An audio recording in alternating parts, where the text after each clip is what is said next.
لە ساتی یاسایی و دیاریکراوی کۆمیسیۆن مەڵبەندی پێنجیڕانی کۆمەڵی ئیسلامی لە ڕێگەی چەندین لیژنەوە دەستیان بە بانگەشەی هەڵبژاردن کرد و بە ئومێدی گەورەوە هەنگاو دەنێن بۆ سەرخستنی لیستی کۆمەڵی ئیسلامی. سیدا گومان لەوەدانەیە کە ئێمە متمانەمان بە خۆمان هەیە بە هەڵوێستەکانمان بەڕابردوومان بەوەی کە لەم هەڵبژارن لە هەڵبژارنەکانی داهاتوشدا هاوڵاتیانی هەرێمی کوردستان هەڵوێست و موقیفەکانی کۆمەڵی ئیسلامیان لەبەرچاو بێت و لەسەر سندوقەکانی دەنگدان ئەم هەڵوێستانەی کەوا کۆمەڵی ئیسلامی لە ڕابردوودا نواندوویەتی بۆ داهاتوو پاڵپشتێکی جەماوەری بەهێزیان لە پێشێ بۆی بتوانن لە داهاتوودا هەڵوێستی بەیەسەر بنوێنین ئینشاءالله.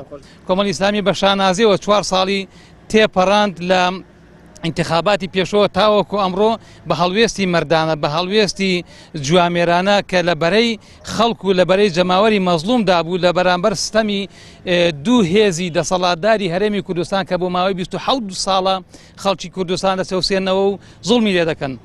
کۆمەڵی ئیسلامی داکۆچیکارێکی سەرسەختی ئەم خەڵکە ڕۆژڕوت و چەوساوە دەبێت لە ئایندەشدا.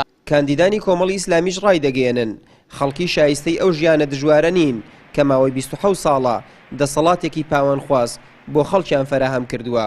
بۆیە پێویستە هاوڵاتیان جارێکی تر متمانە نەبەخشنە ئەو هێزانەی دژواری سیاسی و کۆمەڵاتی و داراییان بەسەر هاوڵاتیاندا سەپاندووە.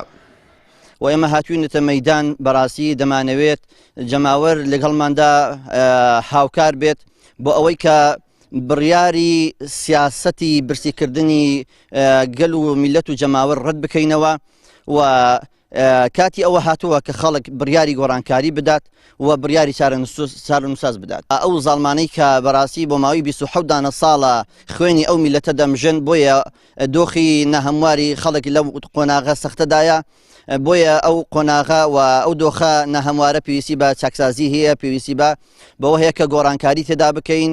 کۆمەڵی ئیسلامی بە ئیرادە و پاڵپش بە هەڵوێستە نەگۆڕەکانی لە پێناوخوا و خاک و خەڵکەکەیدا سەربەرزانە هاتۆتە گۆڕەپان و متمانەی بەدەنگدەرەکانیەتی کار بۆ سەرخستنی کار و پرۆژەکانی کۆمەڵی ئیسلامی بکەن و ڕێگە نەدەنچیتر خەڵکانێک یاری بە چارەنووسیان بکات.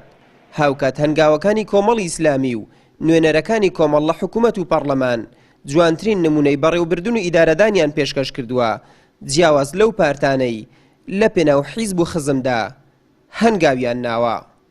ئاراز ڕەسوڵ، کەناڵی ئاسمانی پەیام، ڕاپەڕین.